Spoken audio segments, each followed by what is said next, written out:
Good evening to all the attendees, 12th grade students, parents, and high school counselors. Thank you so much for joining us today for the Knowledge at KPT Admissions one-on-one workshop series. As you've seen in our outreach campaign that went out to your school, we have Miss Rachel Lamson who will be presenting to us today. Miss Rachel is from Western New England University, and she is very excited to share with you about the session topic, application tips and scholarships that many of you were asked about. Having said that, the first 30 minutes will be about a session topic as I discussed, and the second 30 minutes will be about institution Western New England University. As always, please keep your questions coming because Miss Rachel will be more than happy to answer your questions at the end of the session once she's done with her presentation. And please ensure to drop your questions in the Q&A box and not in the chat box. Having said that, I'm now going to hand over the stage as well as the microphone to Miss Rachel. Ms. Rachel, it's a pleasure introducing you and welcoming you to the Knowledge at KPT Admissions Workshop Series. I wish you all the best, and I'll hand over the stage and the microphone to you. Thank you. Thank you so much. What a wonderful introduction. I really appreciate you having me here, and I'm really excited to talk about this topic and share some information about Western New England University with you today. So I hope you can all see my screen. If not, definitely feel free to chat into the box, and I can try to stop sharing and reshare, but I think we're all set to go. So as Kunal mentioned, my name is Rachel Lamson, and I'm the Associate Director of International Admissions at Western New England University. I'm actually a graduate of the university as well. I graduated in 2013 with my Bachelor's of Science in Political Science, and I had a minor in Spanish. So I always knew I wanted to do something in the international education realm. I wasn't sure exactly what that was. And so I received my degree from the university. And then I went on to work for a US-based study abroad provider where I helped US students travel internationally. And after that, I worked at the Institute of International Education on the Fulbright program, helping both US and foreign students and scholars travel to and from the US. And now I have the pleasure of returning to my alma mater, Western New England University, and encouraging students to study in the US and share knowledge of international education with the international community. So again, thank you so much for having me here today. I'm really excited to share some information with you all. So as Kunal mentioned, I'm going to start by talking about a few pretty basic application tips, which I think will be helpful for you during your application process. And then we'll talk about some scholarships and how to really understand the cost of tuition in the United States. Before I get started, I just want to wish you all well. I hope everyone is keeping safe and staying healthy. It's really an unprecedented time for us here in the US and around the world. And while we don't have the pleasure of meeting you in person, I hope everyone is staying safe and healthy. And I really hope that we can see you next fall when things are hopefully back to normal. So this first slide, I actually just really love this picture. It's a beautiful shot of the center of our campus. If you've never traveled to the US before, in the Northeast corridor, we have a really beautiful fall. So in the months of about September and October, all of our leaves will change colors. They become orange and red and yellow, and it's just a really, really vibrant, beautiful time on our campus. So just wanted to set the stage. This is just a photo of the center of our campus. So like I said, I'm going to go into some application tips, and then we'll talk a little bit more about the university.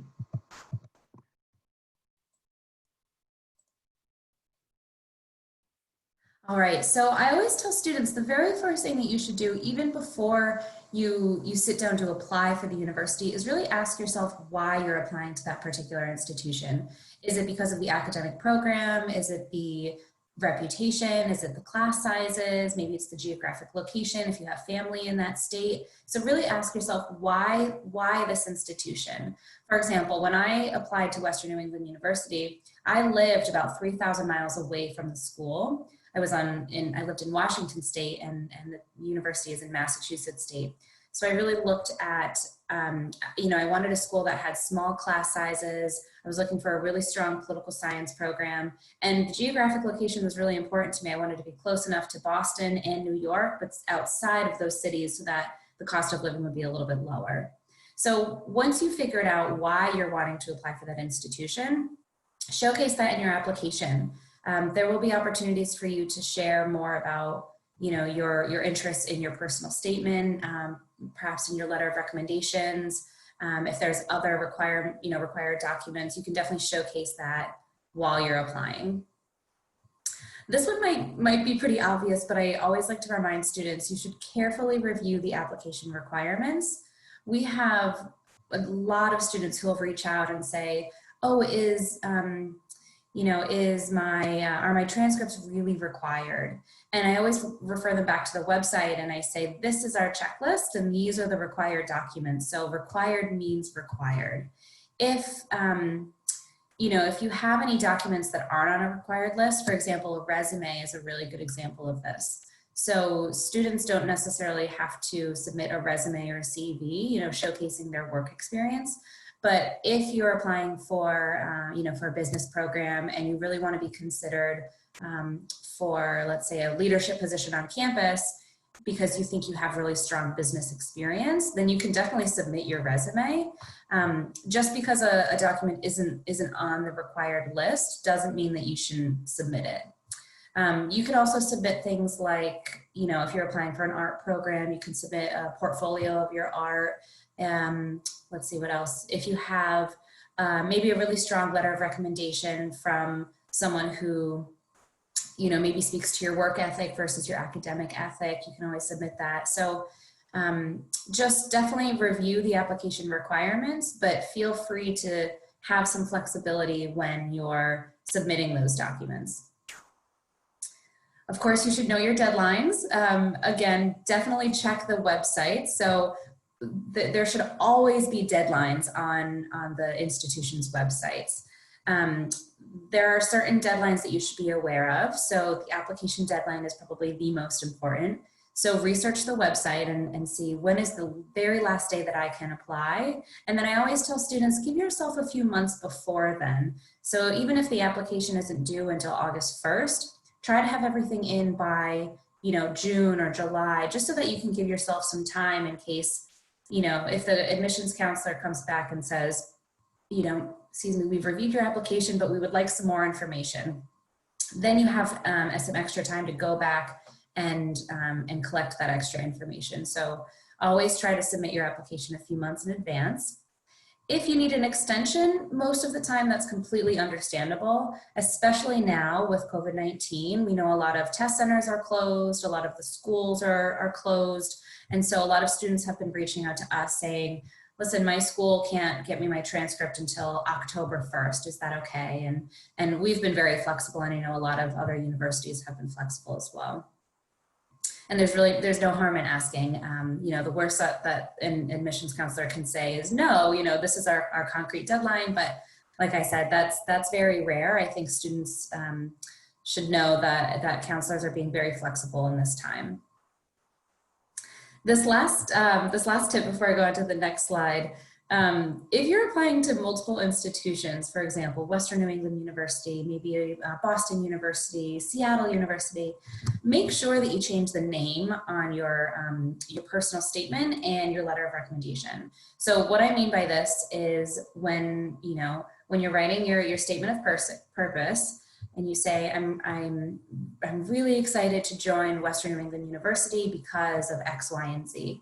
Make sure that when you send that essay to another school, you change Western New England University to that other school. Now, this might seem really obvious, but we have read so many applications that say Westfield State or Western Connecticut State. So we definitely notice that. Of course, we can't, we would never penalize students for that, but just make sure you want to put your strongest self forward. And so make sure that you change the name of the institutions on both the statement of purpose, and then ask your recommenders to make sure that they change it on their recommendation letters as well.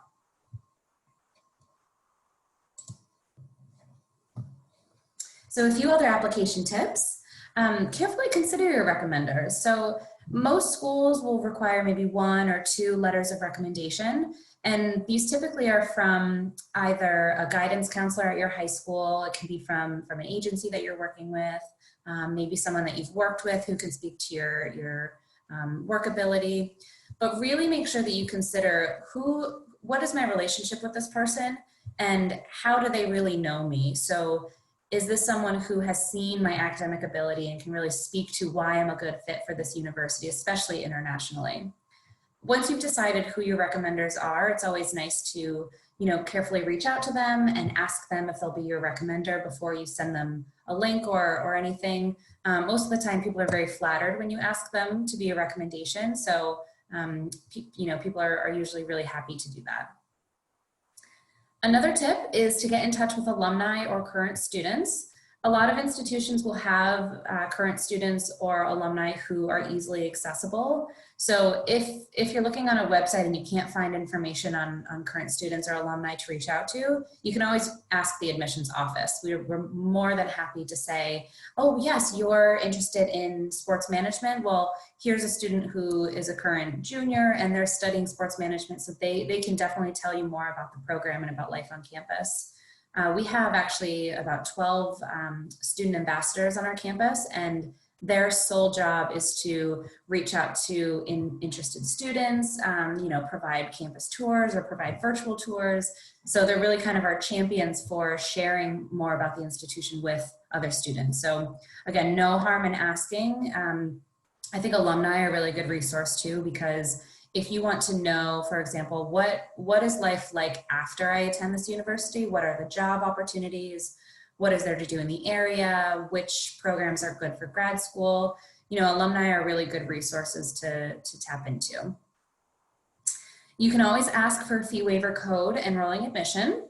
So a fee waiver code is basically, it's a way for you to waive the application fee, which I'll share ours at the end of this presentation for you if you are interested in applying. And a lot of schools will have this. It's kind of a way to help students navigate the application process, especially now. Typically our application process is $40 US dollars. And for students who either work with partners of ours or who we have good relationships with, or really that just need help, we can give out the fee waiver code. So if you're looking at a website and you see, wow, this application is going to cost me $100 or $200, there's no harm in asking. Similarly with rolling admission, a lot of students don't necessarily understand what rolling admission is, and basically what this means is that there isn't a concrete application deadline. So you can apply throughout the year, and an admissions decision will be given within 2, 3, or 4 days. So if you're on a website and you're like, I can't find the application deadline, you can ask, oh, do you have rolling admission? So is this something where I can apply on a rolling basis and still receive an admissions decision? And then really my final tip is to be authentic. A lot of, when we review your application, we really want to get a sense of who you are, why you're interested in coming to the university, what makes you a strong fit. And we really want to know more about you and about your story. So the more authentic you can be, I think the better. And of course, if you're still unsure whether or not your application will be considered, you can always reach out to the admissions department for feedback.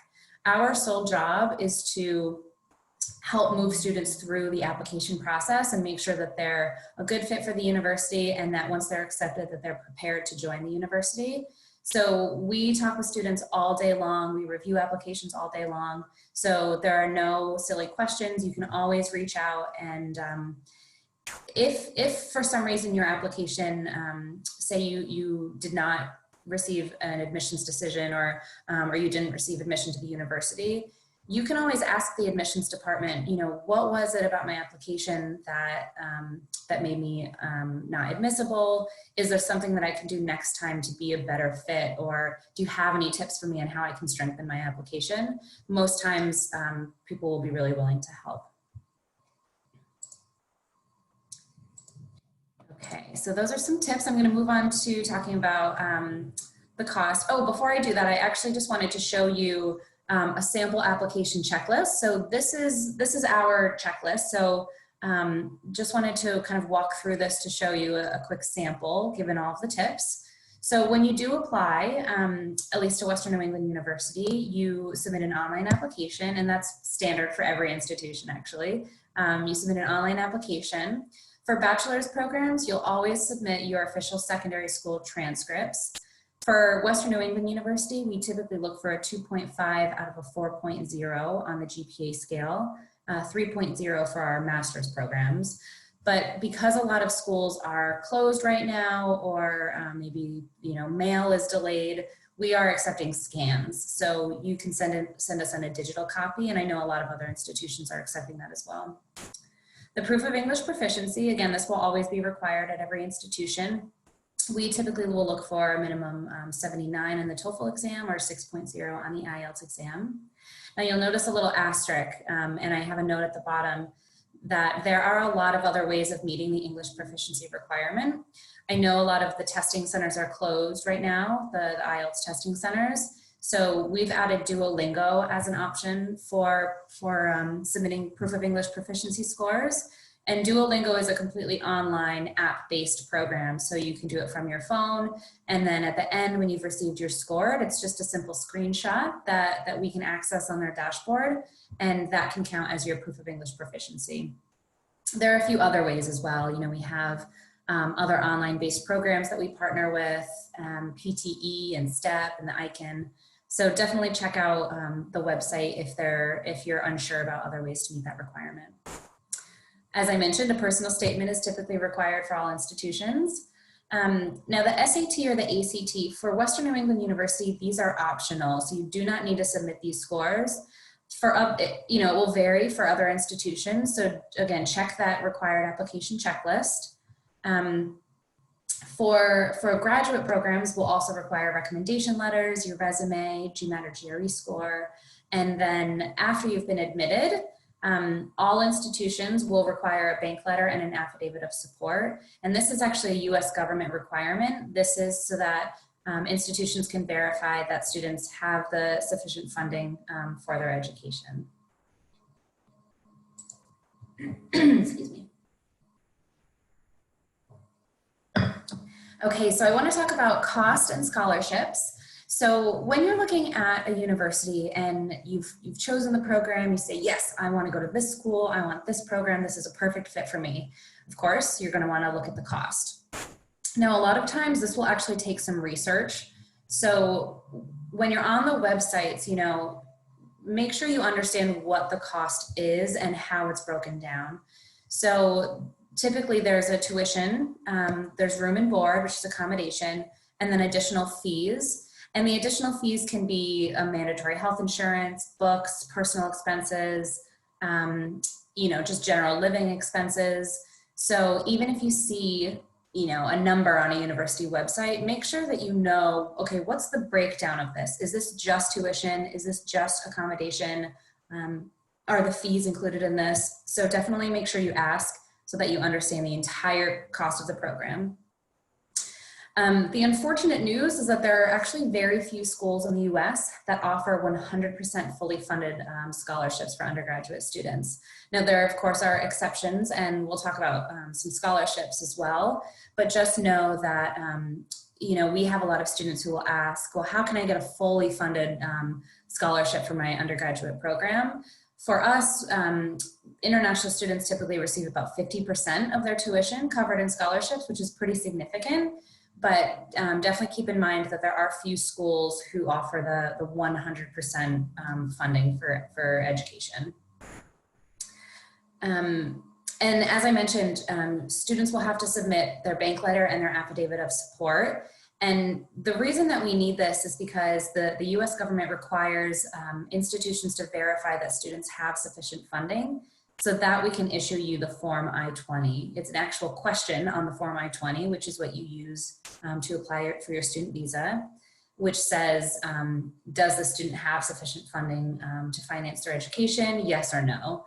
So typically institutions will look for tuition, room and board, plus fees, and then minus any scholarships that you receive. And then that's the amount of money that you'll need to show on the actual bank letter and affidavit of support. So when you're looking at scholarships from a particular institution, keep in mind that external scholarships are another great way to fund your education.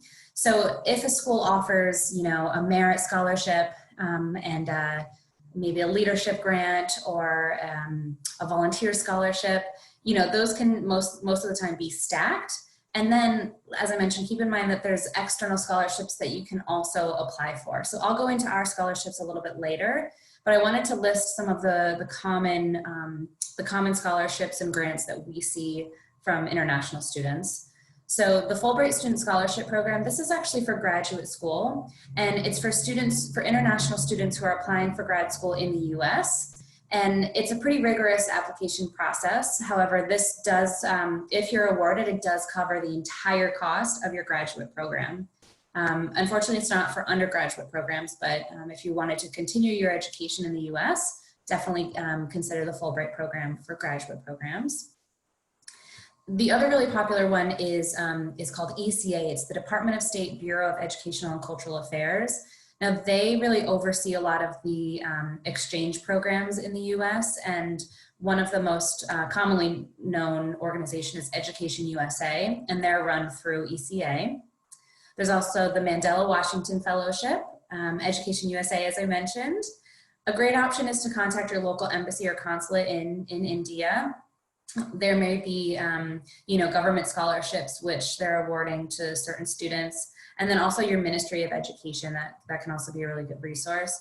And as I've kind of mentioned throughout this presentation, there's no harm in asking. You can always reach out. You can always say, I'm an interested student. I'm wanting to study in the United States. Can you please share any resources for external scholarships? And a lot of times they're used to these questions, right? So they'll say, sure, here's a resource, or no, maybe you should check out this, this other institution, this other scholarship. And then another one that I have found is the Global U-Grad program, although this is it's a non-degree program. So it provides scholarships for students who want to do an exchange program for like a semester or for a full year in the US. So it'll cover the cost for that program, but it isn't a full degree program. So definitely take a picture or access this presentation at a later time if you want to check out any of those links.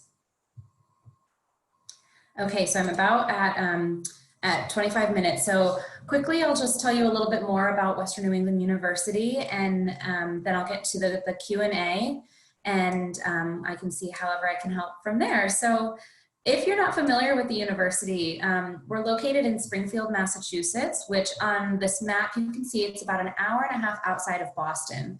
There are trains and buses and rental cars so that you can easily access the city.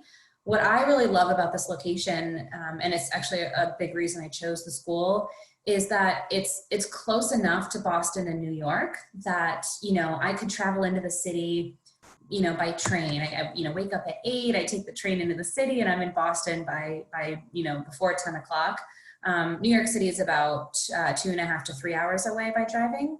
But you're close enough to the cities where you really get to see a lot of the city, but you're not right downtown where the cost of living is really high. So because Springfield is a smaller city, cost of living is much more affordable. So it just makes it a really great location, especially for students. Because we're in the Northeast, of course, we get a really wide temperature range. We have pretty low lows in the winter and high highs in the summer. And in Springfield, there's so much to do. Our students love to go to Six Flags, which is a really large amusement park, the Basketball Hall of Fame, Dr. Seuss Museum. The Big E is an annual carnival that's in town, the MGM Casino, the Berkshire Mountains, and the Forest Park Zoo. So a lot to do in the area when you're not in classes or taking part in university life. We are a private university, excuse me. We were founded in the year 1919, so we're actually 100 years old, but in 2011 is when we became a private university. And this picture is a photo of downtown Springfield, but we're located kind of up on a hill in a very suburban residential section of town. So a little bit about our academics. We are smaller, so we have a 15:1 student-to-teacher ratio. Again, this is something I really loved about the school, is that I knew all of the professors, they knew me. I wasn't in a classroom with 200 or 300 students, so it was a much more personalized experience. We're also highly ranked in the US News and World Report, and Zippia just ranked us #1 in Massachusetts for preparing graduates for the job market, and #5 in the nation, which is really exciting. You can see the list of our undergraduate colleges. So we have business, engineering, arts and sciences, pharmacy and health sciences, and a school of law. So we're not just a small liberal arts school. You know, we kind of have this feeling of a smaller community, but with the offerings of a really large institution. And so students will always ask us, you know, why Western New England University? What are really the distinctive features, and why do students attend this university? You know, there's thousands in the US, why Western New England? So I've mentioned a few times our geographic location is really key. We have the small class sizes with the individualized attention. This actually really helps when you're about to graduate, and you know, your faculty members who have known you for 4 years, they can say, wow, I've really seen Rachel grow throughout these 4 years. Here are some of the examples. Here's some of the really excellent projects that she's worked on and the classes that she's taken. So rather than being at an institution with really large classes and really not necessarily as personalized of an experience, this can really help you when you're applying for jobs after graduation. We also offer a lot of internships for our students, so the real world experiences are very emphasized. What this means is that pretty much all of our students will partake in an internship. So it isn't just going to the class, reading the books, doing the assignments, and then going home. You get really hands-on personalized experience at an internship or a co-op, or maybe you're helping a professor with some research. So you don't just leave the university with that degree. You always will have real world experiences. And again, that a lot of times can lead to jobs after you've graduated. We also have a really elaborate first year program. So we know that transitioning to college is really nerve-wracking and can be kind of tough, especially as an international student. You know, you're not just leaving to go to college, but you're leaving your home, you're going to a new country. So there's a lot of support and a lot of resources to help you make that transition. And then anyone who's interested in graduate programs, I know this is mostly for undergraduate students, but just keep in mind for postgraduate programs, there are 4 entry terms, and our graduate programs can be completed in 15 to 18 months, which is actually much shorter than a lot of other programs. Excuse me. So you can see this picture. This is Spirit. He's our mascot. So we have actually 20 men's and women's varsity sports on our campus. We just added ice hockey, women's ice hockey this past year. And a lot of times when you ask students, you know, what is there to do on the weekend and what do you do for fun? They'll tell you that they go to the sports games. So we are a Division III school, that we have a large stadium on campus, and it's just a really fun way to get to know, you know, your other classmates and get to know American culture. We have about 3,700 students total, so 2,500 undergraduates, but a really diverse population. The students come from about 27 states and 30 different countries. And most of our students will live on campus, so it makes it a really residential experience. It's a great way to get to know other students. Of course, if you wanted to live off campus, that's definitely an option. Sometimes it can be a little more cost effective as well, but we do definitely encourage our international students to live on campus to get that full experience in their first few years. All right, so we talked a little bit about understanding the cost of the university. So I'll break our tuition down for you. So depending on the program that you're interested in, you can see the 2 costs for our undergraduate for tuition. So for arts and sciences and business programs, the tuition is about $37,992, slightly higher for engineering programs, and this is mostly because of the lab component. So it's about $39,592. So that's just the tuition. If you did want to live on campus, our room and board is about $14,000. And then when you're applying, we of course factor in these other expenses, like I mentioned, health insurance, personal expenses, books, and we estimate about $4,500. So as I mentioned earlier, when you're submitting your bank letter and affidavit of support, you'll need to show tuition, room and board, and the other expenses, minus any scholarships that you've received from the university, which I'll talk about in just a minute. Actually, I'm gonna jump back quickly. So the scholarships that, and this goes for a lot of institutions, but the largest scholarship at Western New England University is our Merit Scholarship. This is based solely on your academic transcript. So we look at your GPA, we look at the classes that you've taken. If you have submitted your SAT or ACT score, we'll look at those as well. And essentially the merit scholarship ranges from $10,000 to $22,000 US.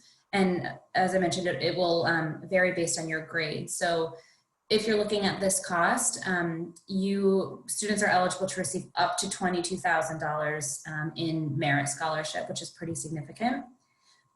The other popular scholarships we have are Women in Business and Women in Engineering scholarships. These are $5,000 per year.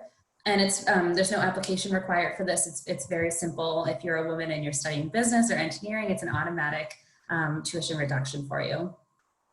And then the last one is the You Are Welcome Here Scholarship. Now this is specifically for international students, and it is this is for students who, they want to come to campus, they want to share more about their culture, they want to get involved in leadership activities, and the amount ranges from $3,000 to $10,000 US.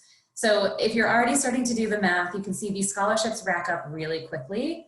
So international students do receive about 50% of their tuition covered in scholarships, and most of them are stackable, and that really goes for a lot of institutions as well. I apologize, I don't have a specific slide on our scholarships, but if you wanted to learn more, definitely reach out, and I can point you to the website, and we can have a conversation about the typical cost and how that all breaks down. And then the last thing I'll mention about the university is that we have this really great virtual tour. We understand you can't come to campus and have a full on-campus tour. So this virtual tour really allows you to view the university from the comfort of your home. We have a tour guide, Eric, in the corner, and so he'll walk you through each of the buildings, and it just really gives you a better sense of what the classrooms look like, what the residence hall looks like, where you'll be eating, where you'll be working out, what do students like to do on campus. And so I've put the link at the, at the bottom if you wanted to schedule one of those virtual tours. You can either do it at your own pace, where you kind of go through the website on your own, or you can schedule it so that a live student ambassador will give you the tour. So definitely check out that resource.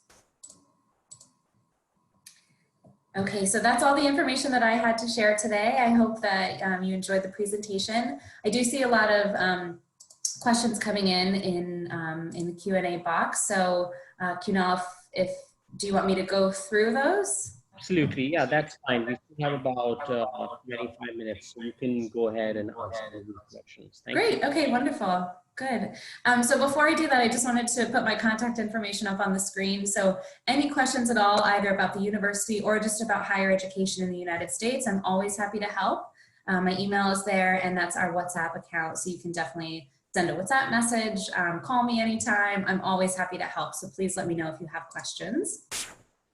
Okay, so I'll go through the answers. Let's see.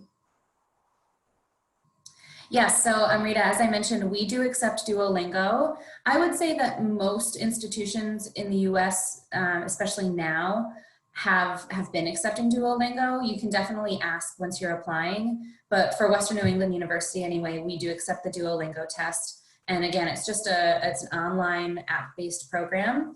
And once you've finished the exam, you actually get a score, right on your phone. And so you can take a screenshot of that, or institutions will have their own login, so they can go in, use your name, and then access your score. So that's definitely a way to submit your proof of English proficiency, absolutely.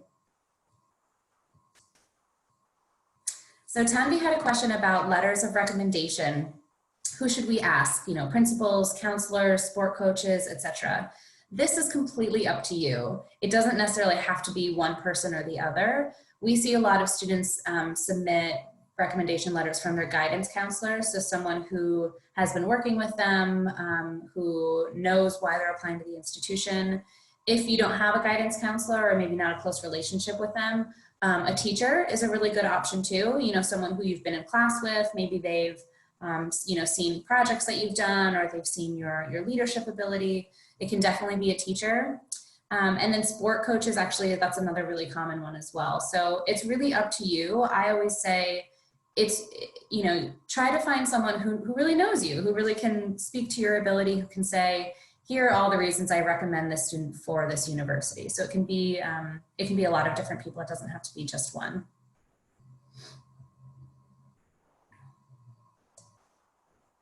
That's a great question. So Sneha asked about the personal statement or the essay, how long it should be, should I include what my career opportunities are or what I plan to pursue after my studies, and should I include any shortcomings like lower grades in certain subjects and how I plan to overcome them.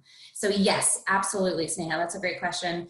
The personal essay, this, a lot of times schools, they don't have a prompt. So you're kind of free to talk about whatever you'd like to talk about. You know, why are you a good fit for the university? What do you want the admissions counselor to really know about you? So your first question, how long should it be? Typically, these are only about 1 to 2 pages. We only require 1 page, you know, so not necessarily too long. We definitely don't want you to submit like a 5 to 10 page essay because we would never get through all the applications. So about a page is long enough. I would definitely include any shortcomings. So if, say, for example, you have, you know, there are courses where you didn't do so well, or you had to take a year off to care for someone sick in your family, or whatever your circumstance may be, if you think that it will help your application to sort of explain that shortcoming, I would definitely use the personal essay as an opportunity to do that. I'll give you an example. When I was in high school, I moved from New York State to Washington State, and the transition was really difficult for me. And so when I moved, my grades, they dipped down a little bit. You know, I was homesick. I was going through some personal situations. And so in my personal statement to the university, I explained that I was very authentic, and I said, you know, these grades don't represent who I am or my academic ability. This is kind of what I was going through. This is what happened. And I think in the long run that helped, because it wasn't just the grades that the admissions counselor was looking at. It was my entire story. It was me as a person rather than just my grades.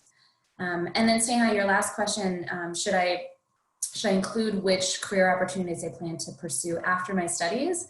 Absolutely. Again, it's free, it's sort of free reign for what you want to write about. And if, say you're applying for engineering and you want the admissions counselor to know that I plan to return to India and maybe complete a graduate program or start a job at this engineering firm, whatever it may be, you can definitely include that, because again, this will help explain who you are and why you believe you're a good fit for the university.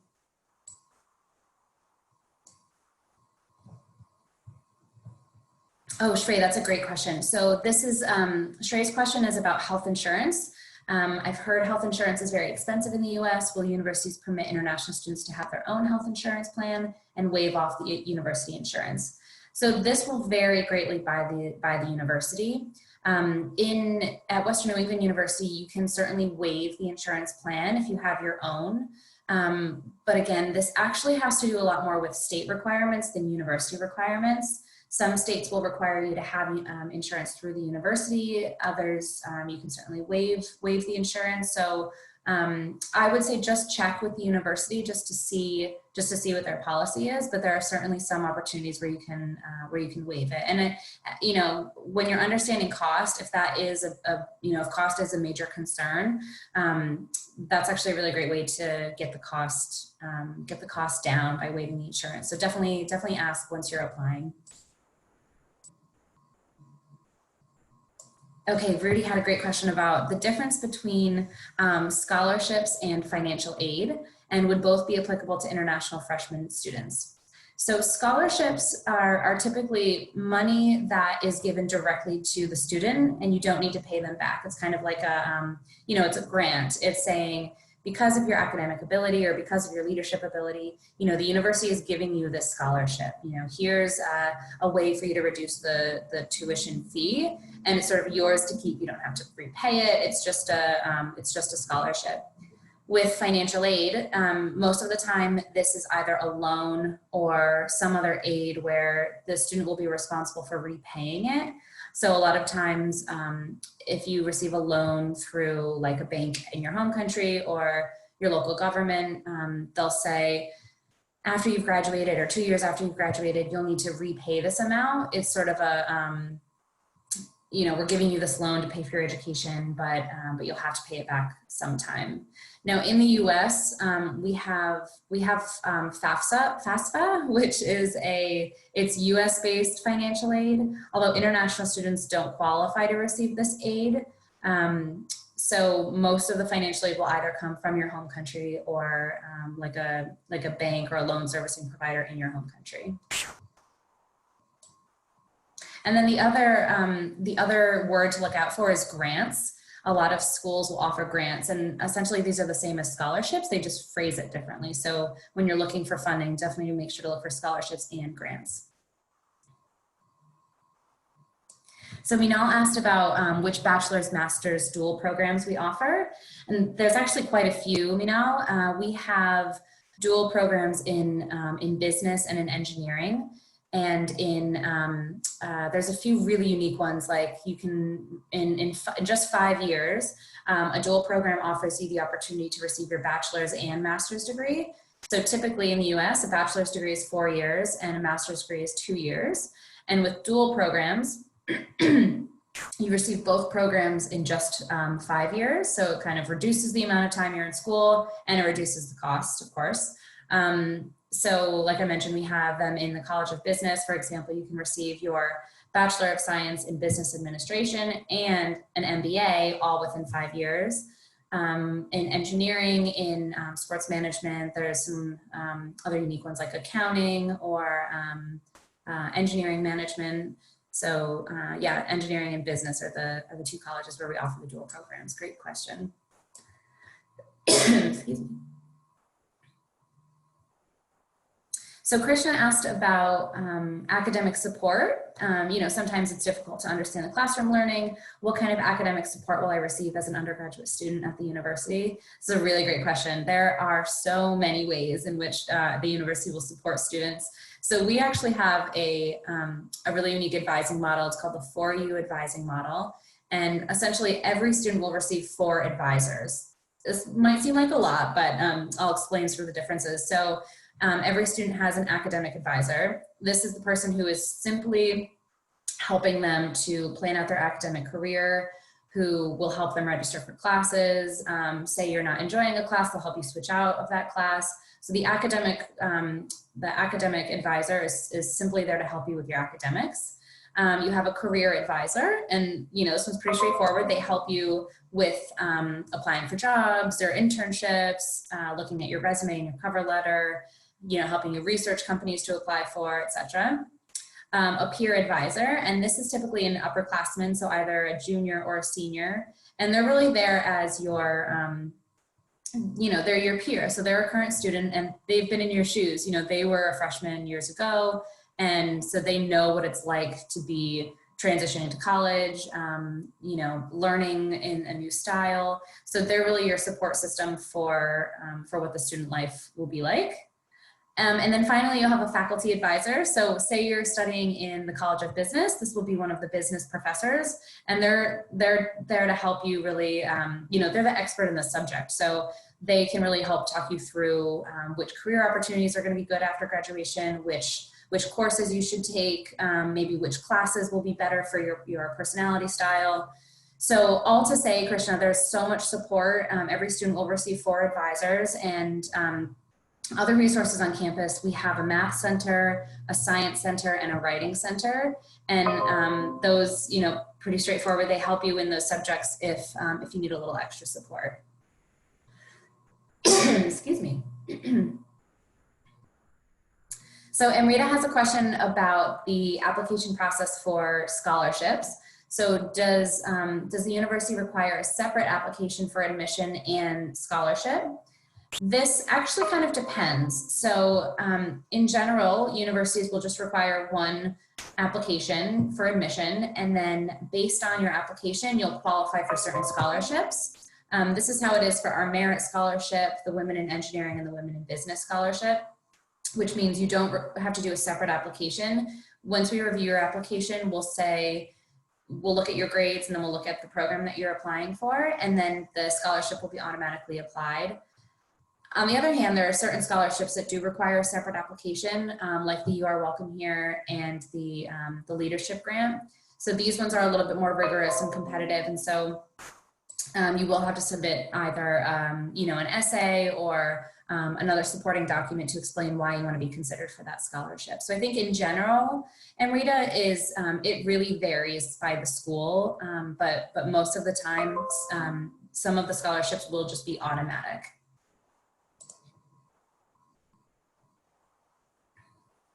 So the minimum GPA requirement I talked about, at the high school level, we look for a 2.5 out of a 4.0, which I believe is about a 6 on the CGPA scale.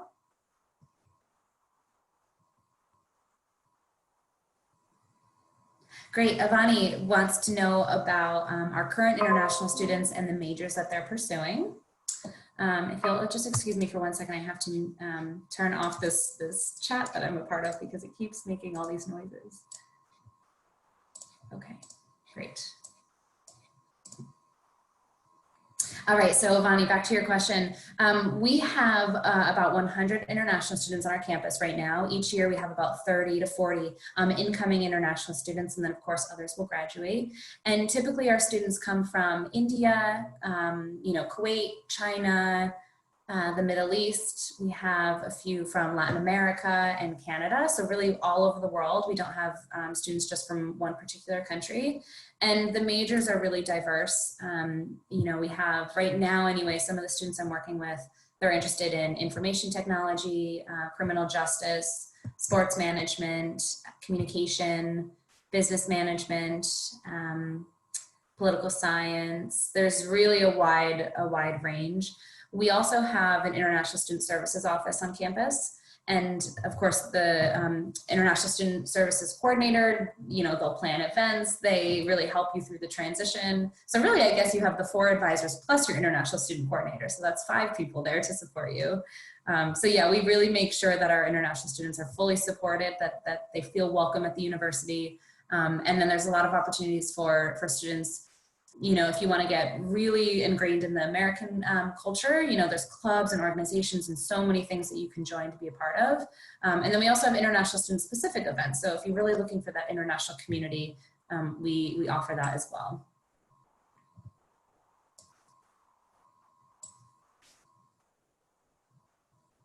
Great. Hedvi is interested in pursuing a major in business and a minor in politics. How does this work at university? This is a really good question. So we have, well, actually, let me back up. All schools have majors and minors. And a major is the focus. You know, this is the track that you're going to be, you know, when you graduate, this will be listed on your degree. For example, I received my Bachelor of Science in Political Science. That was my major. I took most of my courses in political science.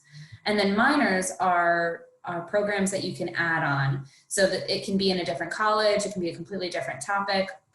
It's completely up to you. And typically a minor, you'll take maybe 1 or 2 courses in that subject per term.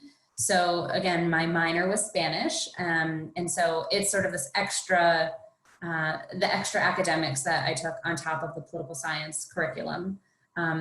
So once you're applying, you'll just choose your major. And then once you come to campus, your academic advisor will help you select your minor. So it's absolutely possible at Western New England University. Okay, I have just a few minutes left. Let's see, we've got some great questions in here. So Tanvi asked about campus and housing safety. This is really important for students, and we actually take this very seriously on our campus. We have public safety, which are local police officers who their full-time job is to police the campus. So at any moment, you have access to them. It's, you know, it's kind of a, you know, there's no charge for it. It's just something that's offered on the campus. So because we're not in the city center, as I mentioned, we're outside of the city. We're kind of up on this hill in a very residential section of town. I hope that you've gotten that from all of the pictures from this presentation. So it's a very, very safe community. We have, you know, there's about 11 residence facilities on our campus. And like I said, most students do live on campus at least their first few years. So every residence hall has a someone whose full-time job is to monitor those residence halls. So they're there if there's any altercations, if you need any additional support, if you have any questions.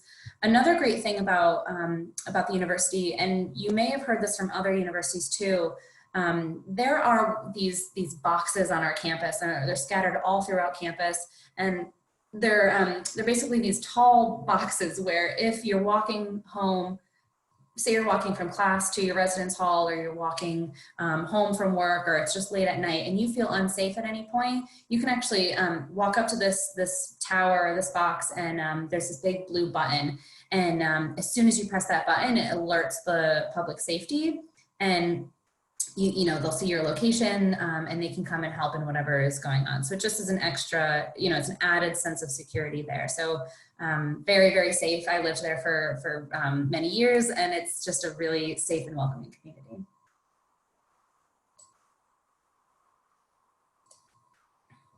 Great. Sneha asked about campus life. What extracurricular activities are there? And oh my gosh, there are so many. I think student life in the US is probably one of the best parts of the university experience. So, you know, in addition to your, you know, living with other students and going to classes, there are over 70 clubs and organizations that you can join.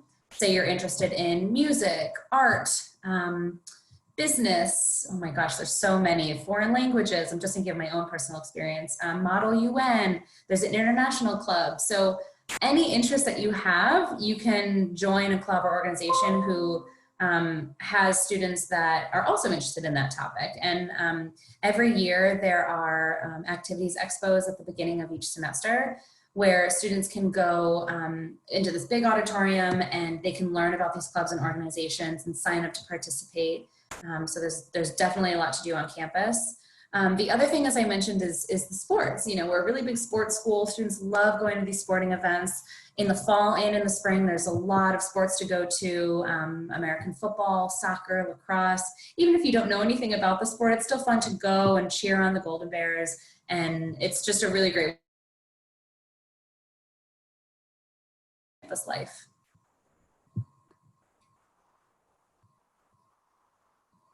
Okay, so Rudy asked, do we require international freshmen to live on campus for the first year, and how does housing and meal plan work? We do require, maybe require is not the right word, but we encourage all international freshmen to live on campus. If for some reason you wanted to live off campus, maybe you have a relative in the area or you have some other living situation, you can explain that to us and we'll approve it on a case-by-case basis, but we do really encourage students to live on campus. It's just a great way to get to know your fellow classmates, to get really ingrained into the American campus culture. So like I mentioned, there's 11 residence halls on campus of various styles.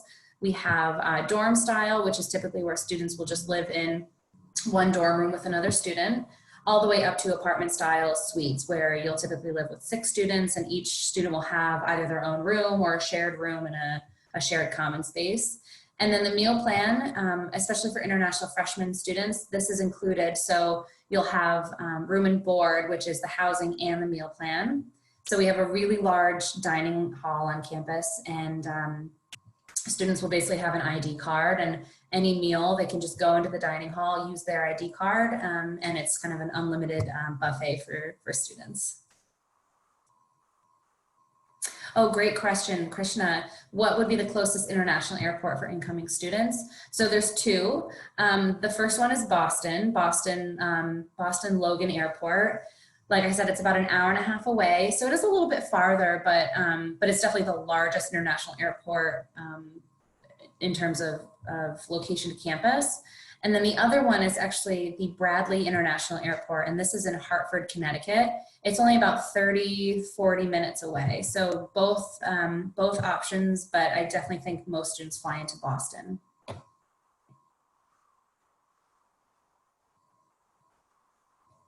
Great question, Trey. Will tuition costs be the same across all majors, and will costs be the same even if I pursue a double major or one major and one minor? So actually, let me jump back to one of the slides that shows the tuition cost. So tuition actually is based on your major. So for majors in arts and sciences and business, you can see the tuition cost there. And then it is slightly higher for engineering programs. And this is because of the nature of the academics. There's a lot of labs, a lot of hands-on work in engineering. So you see that the tuition is slightly higher.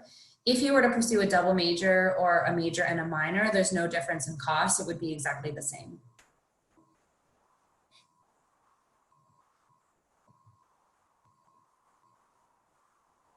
Oh, great question, Hetvi. So Hetvi is an IB student, and she'll be graduating with, she or he, sorry, will be graduating with an IB certificate. Do we accept IB certificate students? And then what is the TOEFL and Ielts policy for IB students? Yes, we absolutely will accept IB certificates, and this will waive the proof of English proficiency requirement if you receive a certain score in English. I can't remember exactly what that score is, but on our website, I'll just flip back so that you can see, it's just wne.edu. On our website in the international admissions section, you'll see all of the English proficiency requirements and the ways to either waive it or meet the requirement, and the IB certificate is definitely one of them. It's a great question. Okay, and Rita, this is an excellent question. They want to know about, given COVID-19, how does admissions, class sizes, and housing, how is this all affected given social distancing? I think I could probably talk about this for 30 minutes. There's been so much that we have done as a university to address this situation. So first, with admissions, we have made a few updates in terms of the admission process given COVID-19. I mentioned that we're accepting Duolingo as a proof of English proficiency. We're also accepting scanned copies of all materials, so we don't need physical copies of transcripts or any other application materials. We extended our application deadline, or our preferred deadline anyway, so students could apply all throughout the summer. For students wanting to do fall 2021, these will all stay in place, so this wasn't just for this year. And I think just in general, not just our school, but so many schools, they're just being much more flexible with their application process. We've had a lot of students ask, explain their situation, and then we'll adjust. So there's been a lot of updates to our admissions process. In terms of the academics and the housing, so we are open this fall. We are allowing students to come back, and this will be the case for fall of 2021 as well. That said, we have put a lot of emphasis on making sure that the campus is safe for our students, faculty, and staff. So in classrooms, because we are a smaller school, we actually have, we're lucky enough that we can enforce social distancing in our classrooms. So, we have the desks are 6 feet apart. We have plexiglass installed for the teachers. Students and faculty and staff are required to wear masks. And similarly in the housing, we have limited the number of students who are in each housing facility together. So all throughout campus, we'll be enforcing social distancing. Again, masks will be required, and we pushed our fall sports to the spring. So there's still training and practices in the fall, but the actual sports games won't be until the spring, and then we may push them back as needed. So I think that's all of my time. I've gone over a few minutes. So if you have any other questions, Amrita, about how we're kind of handling COVID-19, definitely feel free to reach out, and we can talk more about that. So, thank you so much. I know that was a lot of information, but thank you very much for having me. No, that's absolutely fine. We do have a few minutes. You're okay with it? There's one last question actually for one student about your admissions for fall 2021. Great question. Yes. So August 1st is when we open the application for fall 2021, and you can find it right at wne.edu/apply. I can actually type that in here really quick, wne.edu/apply. And you're definitely welcome to apply come August 1st is when the application will open. Sorry, I think I lost the question somewhere. Yeah, it's in the answer section. Great. Okay, wonderful. Yes. Yep. So I'll just type it in www.apply. There's the link. Great. Great. Thank you so much. I think that's very helpful. So, having said that, thank you, Ms. Rachel Lamson, for taking your kind time and support in presenting for the Admissions 101 workshop series. I truly enjoyed the presentation, and I think the questions were really amazing for today's show. So, thank you so much for answering each and every question that the students had. I know in the short time, so really appreciate your time. Students, thank you so much. I know it's late in the evening. It's about 6:37 p.m. here in India. It's well past the school hours that you must be doing online right now. So thank you so much to the students, parents, and counselors who are joining in today. Counselors, this session is recorded and will be shared with your school, so you can share it with other students who would like to learn more about Western New England University, and we'll be sharing the link with you by tomorrow. Rachel will also be sharing with the link with you as well, the recorded link, so you can share it with your team and your students as well. Having said that, I think it's a cap for the day. Attendees, thank you so much for participating once again. Miss Rachel, I know it's very early in the morning out there. So thank you so much for taking your kind time in participating for today's program. And I'm sure the students and the parents look forward to keeping in touch with you. And students, I'm just going to be online for another next 5 minutes because I know Miss Rachel has shared her details, which is the link for application that some of you have asked. And I'll also be, if in case anyone wants to ask about an email address, I'll be sharing that in the chat box so you guys can directly get in touch with us. I mean, get in touch with her, sorry, so that the conversations can continue with Rachel well after this session is over. Having said that, I think it's a wrap for the day. Thank you once again, Miss Rachel. We truly appreciate your kind time. Please take care, stay safe, and we look forward to keeping in touch with you. Thank you. Thank you so much. Everyone stay safe. Hope to see you soon. Thank you so much. Bye-bye. Bye. Bye.